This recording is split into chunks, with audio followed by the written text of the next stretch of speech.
सभी मेरे छात्र छात्राओं को प्यार भरा नमस्कार। पिछले जो क्लास में हमने एकांकी के बारे में यानी वन प्ले एक्ट जो कहते हैं एकांकी के बारे में हम लोग जानकारी प्राप्त किए थे। हिंदी साहित्य के प्रसिद्ध एकांकीकार अश्क जी द्वारा लिखित सूखी डाली नामक एक एकांकी के बारे में हमने जानकारी प्राप्त किए थे। आज हम और एक जो एकांकी है प्रतिशोध लेखक है, एकांकीकार है डॉक्टर रामकुमार वर्मा जी। आप लोग जानते हैं रामकुमार वर्मा जी के बारे में। हिंदी साहित्य के जो क्षेत्र में, साहित्य जो कृषि में उनका नाम बहुत प्रसिद्ध है। मुख्य रूपेण हिंदी साहित्य के जो इतिहास में, साहित्य के जो क्षेत्र में एकांकीकारों का जो नाम बहुत कम मात्रा में हमको दिखाई देते हैं, क्योंकि वन प्ले एक्ट जो एकांकी लिखना इतना सरल नहीं है। क्यों? यानी इसके लिए कारण है। एकांकी लिख सकते हैं, एक कथासार तो तैयार होता है, लेकिन उसे रंगमंच पर खेला जाता है। जब रंगमंच पर जब खेला जाता है उस समय परिणामकारी जो स्वरूप होना चाहिए, इफेक्टिव जो कहेंगे परिणाम, यानी अगर ये जो एकांकी अगर परिणाम स्वरूप अच्छा है तो सब लोग मान देंगे, नहीं तो क्या हो जाएगा, ये बंडल है। एक फिल्म, एक सीरियल किस प्रकार आप लोग कहेंगे ये फिल्म बंडल है, इसी प्रकार हो जाएगा। और इसलिए एकांकी लिखना, एकांकी के बारे में समझना और एकांकियों को लिखकर औरों को अर्पण करना, यानी पाठकों को अर्पण करना, यानी रंगमंच पर अर्पण करना, लोकार्पण करना, ये बहुत समस्यास्पद है, डिफिकल्ट जो कहेंगे, क्योंकि ये इतना जो सरल नहीं है। और इसलिए हिंदी साहित्य के जो क्षेत्र में हर एनी लैंग्वेजेस, सभी जो साहित्य के जो क्षेत्र, मराठी, कन्नड़ा, तमिल, तेलुगु, कितने जो लैंग्वेजेस हैं, कितने जो भाषाएं हैं, उन सभी जो भाषाओं में एकांकी का जो संख्या, एकांकी का जो लिखावट बहुत ही कम मात्रा में मिलता है। और इसलिए अगर एकांकीकार एक एकांकी का जो रचना कर रहा है वो इफेक्टिव, यानी ये परिणामकारी, समाज में बोधगम्य जो आवाज, समाज में बोधगम्य जो आवाज और समाज के लिए एक मैसेज, यानी एक नए स्वरूप, एक नए ढंग देने लायक क्या होना चाहिए, उसमें साहित्य होना चाहिए, यानी अच्छे उद्देश्य होना चाहिए और समाज के लिए एक अच्छे जो संदेश, जो मैसेज बहुत ही सही ढंग से देना चाहिए। इसी प्रकार डॉक्टर रामकुमार वर्मा जी साहित्य के जो अनेक क्षेत्र में उन्होंने जो काम किए हैं और मुख्य रूपेण उन्होंने एकांकियों को लिखे हैं, नाटकों को लिखे हैं और उन्होंने प्रतिशोध नामक एक एकांकी का जो चयन किया है। और उनकी जो एकांकी अभिनय की जो दृष्टिकोण से बहुत स्वाभाविकता के, बहुत स्वाभाविक, यानी स्वाभाविक, नेचुरल है तो एकांकी इफेक्टिव होता है। इसका जो परिणाम, इसका जो संदेश समाज को बहुत ही सरल ढंग से मालूम होता है। अगर स्वाभाविकता का जो बात ही नहीं है, सिर्फ आर्टिफिशियल है, यानी क्या है, कल्पना मार्ग है तो क्या हो जाएगा, वो जो एकांकी परिणाम नहीं हो जाएगा, एक समाज को संदेश देने के लिए बहुत मुश्किल हो जाएगा। और उनके जो एकांकी में बहुत ही क्या है, जब सृजनात्मकता के रूप में, संशोधनात्मक रूप में, यानी क्रिएटिव जो कहेंगे, यानी बहुत ही सृजन, बहुत ही क्या है उनमें, उसमें बहुत स्वाभाविकता के जो क्या है, स्वाभाविकता के साथ रहता है। और देश काल वातावरण के दृष्टिकोण से, यानी भारत देश की स्टोरी है, कथा है, और उस काल में किस प्रकार के जो वातावरण था, बहुत ही महत्वपूर्ण की जो बात है। अगर 2020 में हम लोग हैं, 1980 के जो कथा सार है, तो 1980 में किस प्रकार देश का जो वातावरण था, ये सभी देखना पड़ता है। इस प्रकार उन्होंने देश काल और वातावरण बहुत ही सही ढंग से उन्होंने क्या करता है, चयन करता है नाटक में, यानी एकांकी में या नाटक में, और योजना के अनुसार योजनाबद्ध सामाजिक, धार्मिक, आर्थिक और बोधगम्य, इन सभी जो विषय वस्तु के अंतर्गत डॉक्टर राम कुमार वर्मा जी ने बहुत ही सही ढंग से चयन करते हैं। प्रतिशोध एकांकी देखिए, प्रतिशोध विरोधाभास के रूप में, यानी प्रतिरोध के अर्थ में, यानी प्रतिरोध के अर्थ मीन्स एक्शन को रिएक्शन, यानी जैसे जब एक्शन को रिएक्शन मीन्स एक व्यवस्था के विरोधाभास के रूप में, एक विषय वस्तु के विरोधाभास के रूप में, एक विषय है इसके विरोधाभास के रूप में लिखना इतना जो सरल नहीं है। और प्रतिशोध नामक जब एकांकी को उन्होंने जब चयन कर रहा था, उनको क्या है, बहुत ही, यानी क्या है, बहुत ही सही ढंग से और पाठकों को बहुत ही सरल रूप से मालूम होने लायक उन्होंने क्या किया है, कर्म किया है। और साहित्य के जो क्षेत्र में उनके जो नाम बहुत ही इसलिए प्रसिद्ध है कि उन्होंने अपनी जो अभिनय की जो दृष्टिकोण से, रंगमंच पर अभिनय की जो दृष्टिकोण से उन्होंने बहुत ही स्वाभाविकता के साथ उन्होंने क्या किया है, इस जो एकांकी का जो चयन किया है।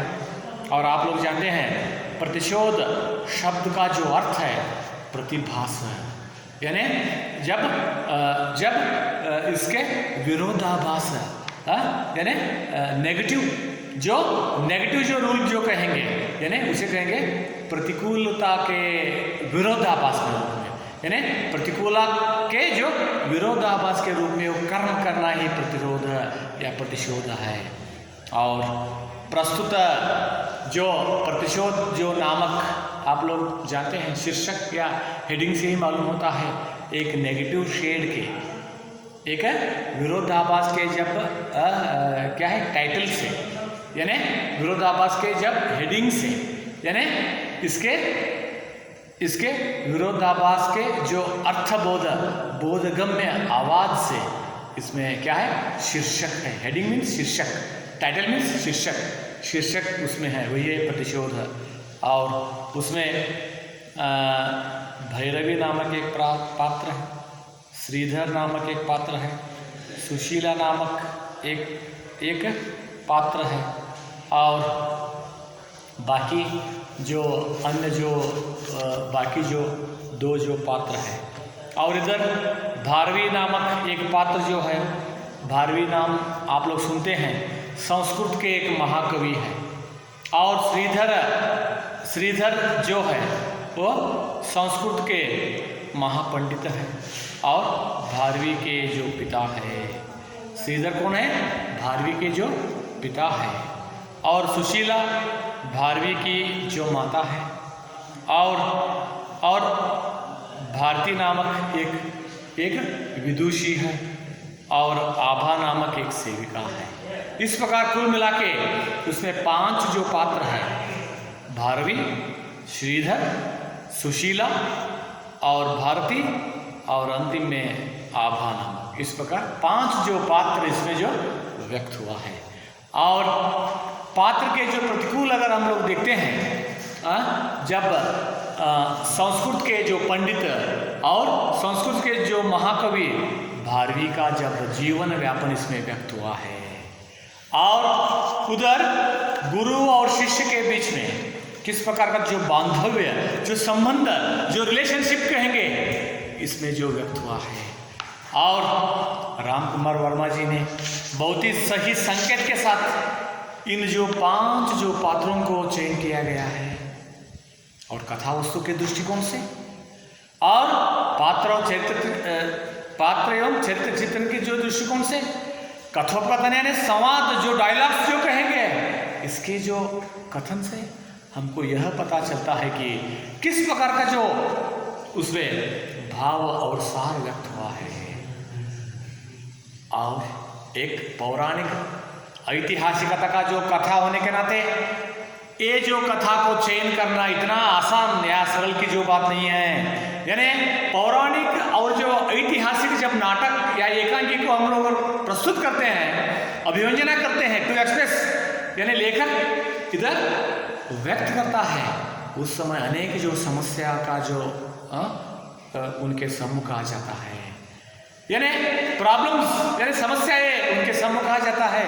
क्या प्रॉब्लम्स यानी उस समय का, यानी उस समय का जो रहन सहन, सामाजिक व्यवस्था, आर्थिक व्यवस्था, ये सभी जो व्यवस्थाएं जो परिस्थितियां किस प्रकार है ना, वो कल्पना के माध्यम से अगर हम लोग व्यक्त करेंगे, क्या हो जाता है, सिर्फ कल्पनामयी जो एकांकी हो जाता है।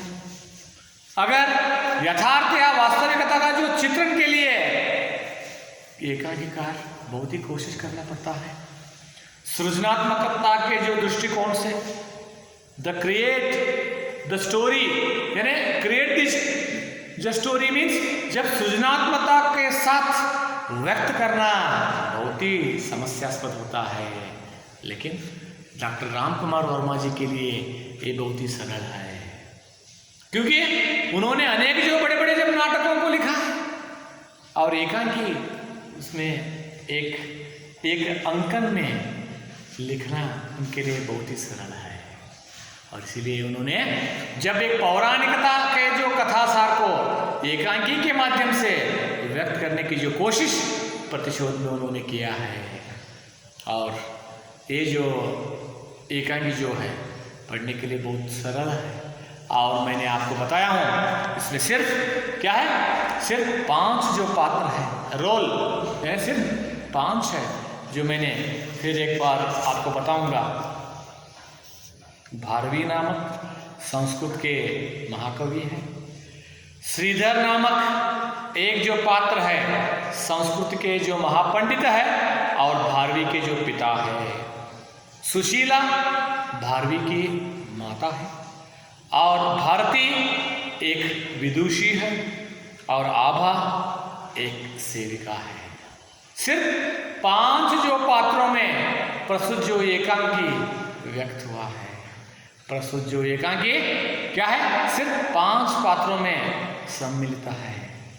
और इधर गुरु और शिष्य परंपरा, माता पिता और जो पुत्र वर्ग किस प्रकार होना चाहिए, वही कहते हैं मातृदेवो भव, पितृदेवो भव, आचार्य देवो भव, अतिथि देवो भव।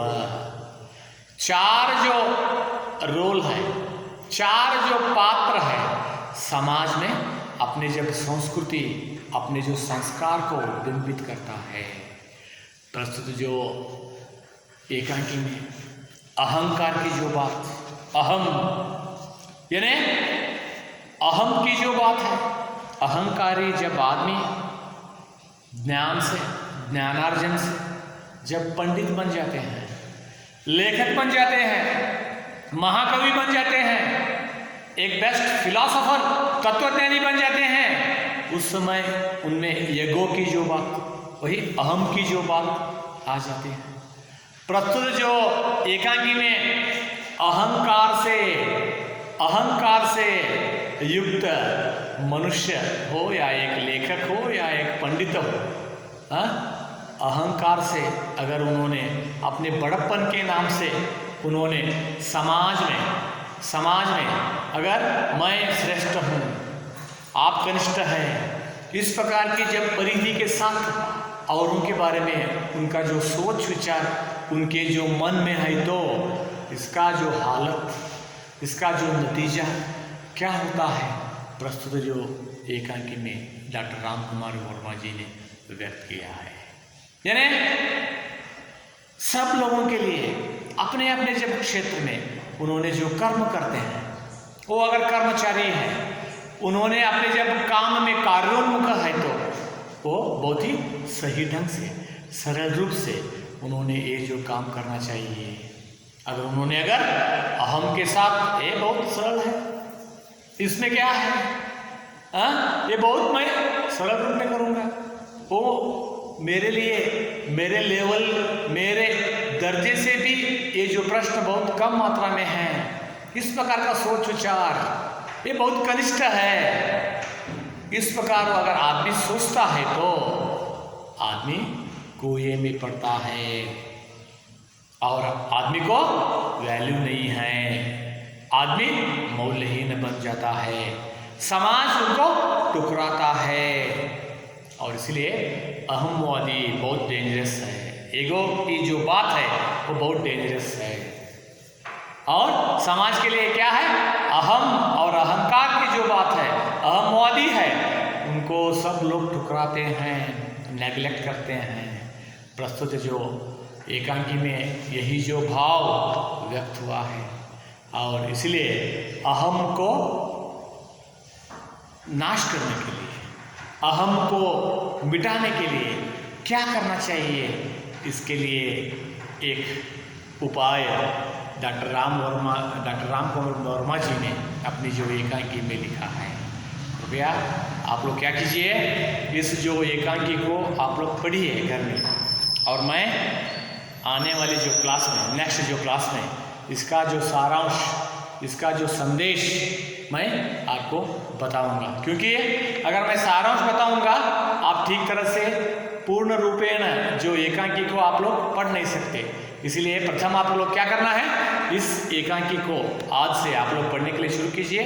एक 2-3 दिन के बाद मैंने इसका जो सारांश या संदेश बताऊंगा, और आपको मैंने प्रथम जो क्लास में मैंने बताया हूँ, एकांकी को एकांकी के तत्वों के आधार से पढ़ना है। क्योंकि उसमें जो पात्र क्या है, कथा वस्तु क्या है, और कथोपकथन क्या है, और देश का वातावरण किस प्रकार है, और रंगमंच पर ये एकांकी किस प्रकार परिणामकारी होता है, ये सभी जो बात आपको पढ़ने के बाद मालूम होगा। इसलिए आप लोग क्या करना है, प्रस्तुत जो एकांकी को आज से आप लोग 1-2-3 दिन तक पढ़ने के लिए शुरू कीजिए। मैं आने वाले जो क्लास में, नेक्स्ट जो क्लास में, मैंने इसका जो भावार्थ और संदेश, इसका जो अर्थ बताकर ये जो एकांकी के बारे में क्या करेंगे, हम लोग डिस्कशन करेंगे और संवाद करेंगे। और तब तक के लिए आप लोगों को ये जो क्लास को आप लोग अटेंड किए हैं, और आपको मैंने बार बार वही जो बता रहा हूँ, कोरोना कोविड-19 से हम लोग क्या है, थोड़ा दूर हो रहे हैं, नज़दीक तो नहीं है, दूर हो रहे हैं। सुरक्षा और सुरक्षता हमारे लिए अनिवार्य है। इसलिए जब हम लोग उतने दिन तक हम लोग क्या करेंगे, वही जो मोबाइल से हम दोनों क्या करेंगे, संवाद करेंगे, संवाद करके विषय वस्तु का जो पठन करेंगे। इसलिए आप लोग क्या करना है, मैंने जो कुछ भी बताता हूँ, आप लोग पुस्तक पे पढ़ना है, लिखना है, हिंदी के नाम से 1 आधा घंटा काम करना है। और आने वाले जो क्लास में मैंने प्रतिशोध नामक, डॉक्टर राम कुमार वर्मा जी द्वारा लिखित प्रतिशोध नामक ये जो एकांकी के बारे में संवाद करेंगे। और तब तक के लिए आप सब लोगों को दीपावली का जब शुभाशय और शुभकामनाएं, यानी दीपावली त्यौहार के शुभकामनाओं के साथ मैं अपने जो क्लास को समाप्त करता हूँ। नमस्कार।